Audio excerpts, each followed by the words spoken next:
Have you ever wondered what happens when the calmest person in the room finally reaches their breaking point? If you know an INFJ or you are one, you already understand. They rarely show anger. They're the peacemakers, the listeners, the ones who swallow their pain to keep the peace. But here's the truth no one talks about. When an INFJ's anger finally surfaces, it isn't loud. It isn't messy, it's devastating. This hidden side of the INFJ is what most people never see coming, and by the time it shows, it's already too late. In this video, we're breaking down the secret stages of INFJ rage, why it's so different from anyone else's, and what it really means when they go silent. Stick around until the end, because you'll walk away with a perspective on INFJs that might just shock you. And if this resonates, hit subscribe so you don't miss what comes next.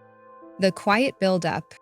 When it comes to INFJs, anger doesn't start with shouting or explosive outbursts. It starts with silence. From the very beginning, you're conditioned to absorb more than you express. When someone hurts you, dismisses you, or crosses your boundaries, your first instinct isn't to react, it's to retreat into yourself. You replay the situation in your mind, trying to rationalize their behavior, giving them the benefit of the doubt. Maybe they didn't mean it. Maybe you're overthinking. Maybe it's not worth addressing. This is the cycle that begins the quiet buildup of INFJ rage. Instead of confronting the problem head on, you internalize it. You absorb the sting of betrayal, the small digs, the constant dismissals, and you bury them deep inside. To the outside world, you look calm, unbothered, even forgiving. But under the surface, each moment is carefully stored away like files in a cabinet ready to be pulled out when the time comes. This doesn't make you weak, it makes you observant. Unlike others who explode quickly and forget, you remember every detail, every inconsistency, every subtle disrespect. The quiet buildup is deceptive because the people around you often think you've moved on. They assume your silence means indifference, when in reality it's the opposite. Your mind is scanning, analyzing, piecing things together. Every small betrayal or hurt adds to the weight you carry. And while you remain outwardly calm, inside you're building a case that will one day become impossible to ignore. This stage is dangerous not because it's dramatic, but because it's invisible. People underestimate INFJs precisely because they don't see the anger forming. By the time the rage surfaces, it feels sudden and shocking to everyone else, but in truth, it has been building quietly for months, sometimes years. The silent resentment phase. Once the quiet buildup reaches a certain threshold, INFJs slip into what can best be described as silent resentment. This isn't the kind of resentment that comes with open hostility or visible bitterness. It's subtle, controlled, and often invisible to the people who caused it. You still smile, you still show up, you might even keep playing the role of the supportive friend, partner, or colleague, but internally, you're no longer the same. At this stage, you start to emotionally detach. You stop investing as much energy into the relationship because deep down, you've already sensed the imbalance. Your intuition picks up on patterns others ignore. The way someone only calls when they need something, the way they dismiss your feelings, or the way they twist the truth to make themselves look better. Outwardly, you don't confront it, you simply observe, but the shift is there. The silent resentment phase is marked by this duality. On the surface, you seem calm and composed, but inside, you're slowly withdrawing. You may still do favors, still listen, still give empathy, but it's no longer fueled by genuine care. Instead, it's more like watching from a distance, testing whether the other person will notice the change. Most of the time, they don't. And that lack of awareness only deepens the resentment. What makes INFJ resentment so powerful is that it's not impulsive. It's deliberate, almost surgical. You don't waste time with arguments or emotional explosions. Instead, you collect proof in silence. Every manipulation, every broken promise, every condescending remark becomes another piece of evidence stacked in your mind. And when the case is closed, you know with absolute certainty that the relationship is no longer salvageable. To others, this stage might seem harmless because you're not openly angry, but in reality, it's the calm before the storm. Silent resentment is the point where you've already begun to turn away, even if no one realizes it yet. By the time they notice, the damage is already done. The breaking point, when rage finally surfaces.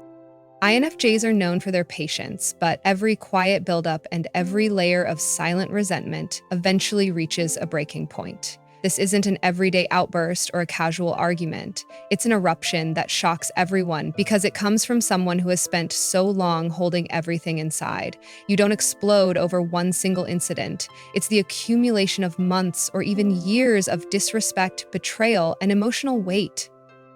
When INFJ rage finally surfaces, it's precise and cutting. You don't waste words, you don't scream for hours, and you don't throw around insults. Instead, you unleash the truth like a blade. The things you say are sharp because they're accurate, truths the other person has avoided facing but that you've quietly stored in memory. And because you've stayed silent for so long, your sudden confrontation carries a level of intensity that feels almost surgical. The breaking point often takes people by surprise because they thought you'd tolerate mistreatment forever. They mistake your calm and silence for endless patience, not realizing you've been keeping score the whole time. That's why INFJ rage feels different. It's not chaotic, it's controlled. It doesn't come from losing your mind, it comes from finally deciding that enough is enough. To the person on the receiving end, it feels devastating. They might describe it as cold or merciless, because when you reach this point, there's no room left for negotiation. You're not trying to repair the relationship anymore. You're making it clear that the damage has already been done. Your tone may stay calm, but your words cut deeper than yelling ever could. This stage is where people finally realize that INFJs aren't fragile or endlessly forgiving. They're decisive. And when your rage surfaces, it's not a tantrum, it's a verdict. The cold silence after the storm. What makes INFJ rage even more unsettling is not the explosion itself, it's what comes after. Unlike other personality types that might yell and then quickly return to normal, INFJs don't bounce back once the anger is released. When you reach your breaking point and express that bottled up fury, what follows is a silence so absolute it feels heavier than the outburst.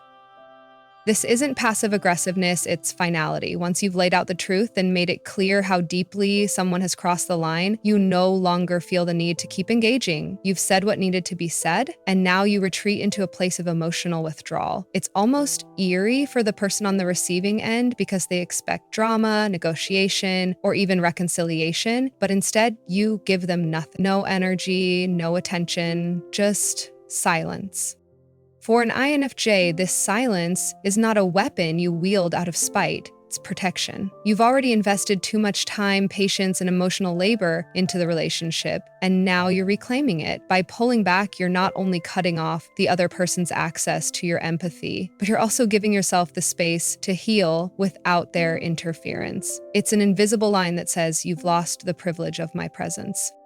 What's fascinating is how this silence echoes louder than any argument. People who've been on the receiving end often describe it as haunting. They replay the confrontation in their minds, desperate for another word from you, but none comes. And the longer the silence stretches, the more they realize just how serious you were when you said you were done.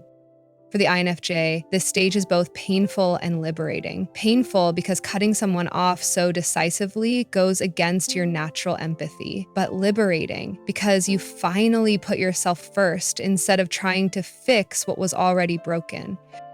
The INFJ's rage isn't about the moment, it's about the pattern.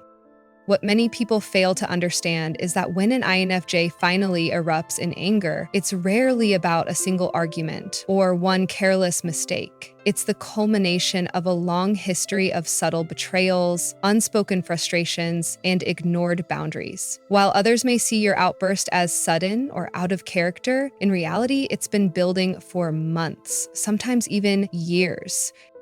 As an INFJ, you're patient to a fault. You let things slide because you value harmony. You forgive because you see the good in people, even when they don't deserve it. You hold back your anger because you hope they'll change if you just give them enough time. But every overlooked lie, every manipulation, every broken promise silently stacks up inside you like bricks on your chest. By the time you snap, the weight has become unbearable. This is why INFJ rage feels so devastating to others. It doesn't just call out the immediate issue, it exposes the entire pattern. You don't just say, "You hurt me." You reveal how they've hurt you over and over again, often recalling details they assumed you had forgotten. Your memory is sharp, your intuition even sharper, and when you finally speak, you connect all the dots in a way that leaves no room for denial.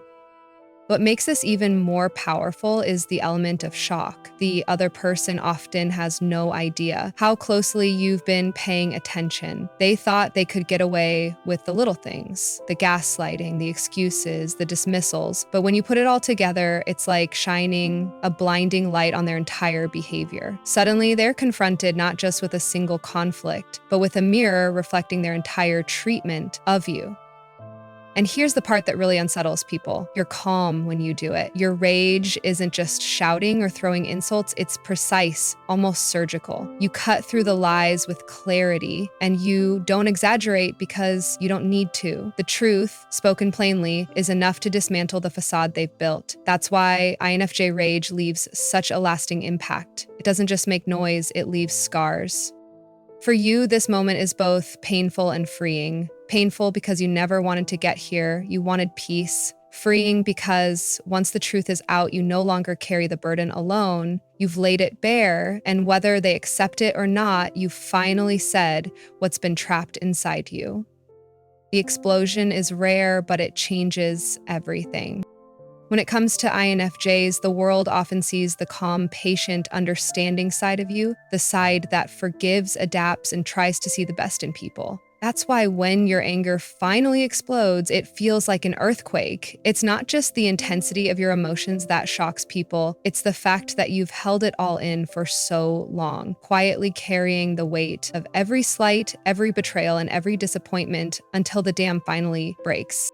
For most people, anger comes in small bursts. They get annoyed, they argue, they cool off, and then they move on. But for you, it doesn't work that way. Your patience stretches far beyond what's normal, and your tolerance is higher than most. You can take emotional hits again and again without outwardly reacting. But here's the truth. Every time you stay silent, every time you give someone one more chance, the pressure builds a little higher inside. Eventually, it's too much to contain. When the explosion comes, it's not random, it's not petty, it's not about something small like a missed text or a careless comment. It's about everything. The lies they thought you didn't notice, the manipulation they thought you'd forgiven, the boundaries they thought you'd never enforce. When you erupt, you unleash all of it at once. That's why INFJ rage feels so overwhelming and final. It's not a single conflict, it's the whole history. The impact of this moment is profound. People who've known you for years suddenly see a side of you they never imagined existed. They're shocked by your intensity, stunned by your clarity, and often left reeling because they never expected you, the quiet, kind, understanding one, to be capable of such power. This is why INFJ rage leaves such a lasting impression. Once it's happened, the relationship is never the same again. And here's the thing. You don't rage often because you don't want to. It drains you, it hurts you, and it's not how you prefer to handle conflict. But when it does happen, it transforms everything. Sometimes it marks the end of a relationship because you've finally said everything you needed to say. Other times, it forces the other person to see themselves more clearly than they ever have. Either way, once your rage has surfaced, nothing ever goes back to how it was before. This is why INFJs often become known for their quiet exits. After the storm, you don't linger in resentment or stick around for another round of apologies. You move forward, lighter, calmer, and stronger, because the explosion wasn't just about anger, it was about release. And once that release has happened, you have no need to carry the weight anymore. The quiet disappearance is permanent. When you finally reach your breaking point, something inside you shifts. Unlike people who fight, argue, and then come back to the same cycle, you don't return once the bridge is burned.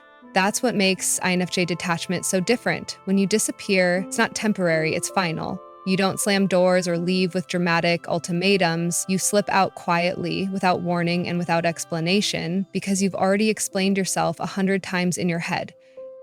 What others don't realize is that your silence at this stage isn't about punishing them. It's about reclaiming your peace. By the time you walk away, you've given chance after chance, you've explained your needs, and you've watched them be ignored. So when you go silent, it's not impulsive, it's calculated, it's protective, and it's necessary. You don't announce your absence because people who never valued your presence don't deserve the courtesy of closure.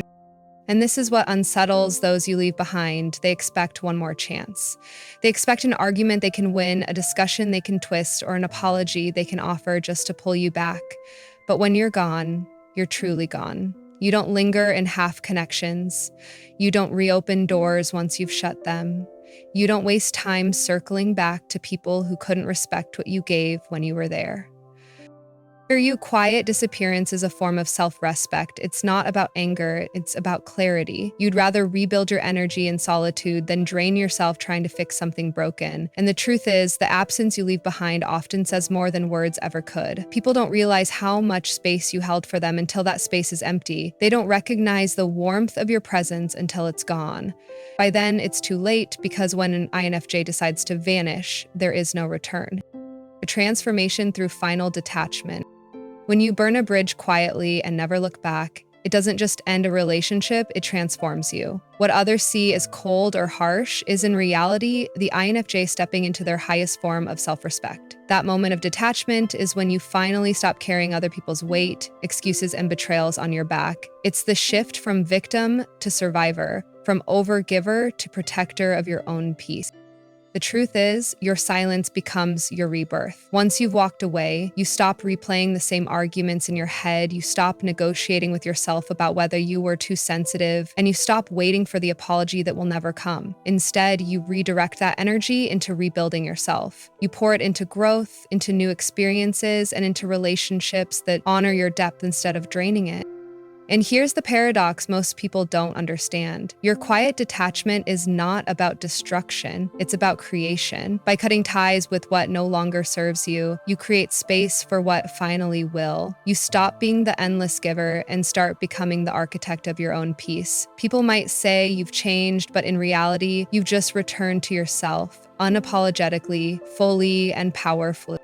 This final stage isn't about bitterness, it's about liberation. And once you've reached it, there's no going back to who you were before. You've learned the hardest lesson. Sometimes the greatest act of love is choosing yourself.